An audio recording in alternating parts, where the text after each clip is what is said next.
Muy buenas tardes. Continuamos con nuestra clase sobre la modernización y el cambio social que se gestó en Colombia a principios del siglo XIX.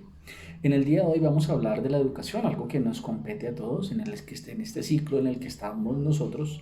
Y vamos a hablar, para comenzar, diciendo que la educación, por supuesto, no es algo ajeno al contexto en el que se encontraba Colombia, un contexto de revolución, de transformaciones, de industrialización, de crecimiento demográfico, de comienzos del proceso de urbanización, de las primeras industrias, aunque sea, digamos, no grandes industrias de desarrollo técnico, pero sí por lo menos de agroindustria y minería.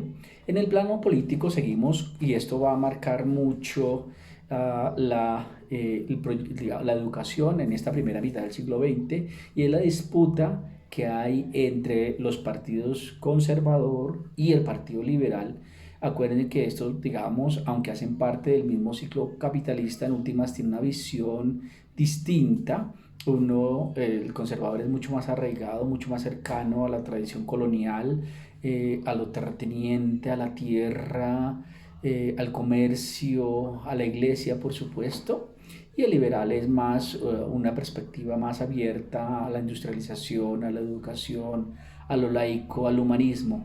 Y esto va a verse reflejado, por supuesto, en esas apuestas por la educación en Colombia.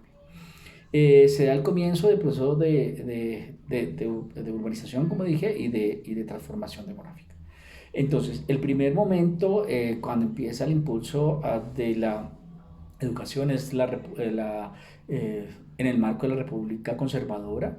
En ella la separación con la iglesia no es clara. La iglesia todavía, a través de un concordato que se tenía con Roma, es como la encargada de impartir la educación en Colombia a través de sus colegios, universidades e institutos, y por supuesto pues es una educación que conserva los valores tradicionales arraigados a la tierra, a la religión, etcétera.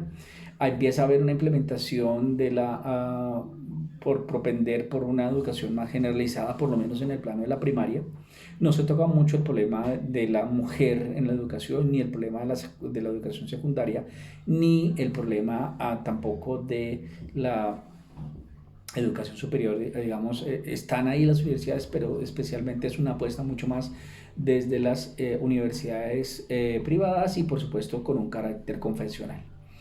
Después, cuando empieza la República Liberal, empieza un proyecto que se llama la Revolución en Marcha, en donde hay una transformación fundamental del Estado para hacerlo, para entrar más en los procesos de urbanización, industrialización, y la educación está ahí de por medio. Es una educación, digamos, ahí se acaba con el concordato con la Iglesia Católica en su momento. Se empieza a fortalecer muchísimo la educación técnica y tecnológica.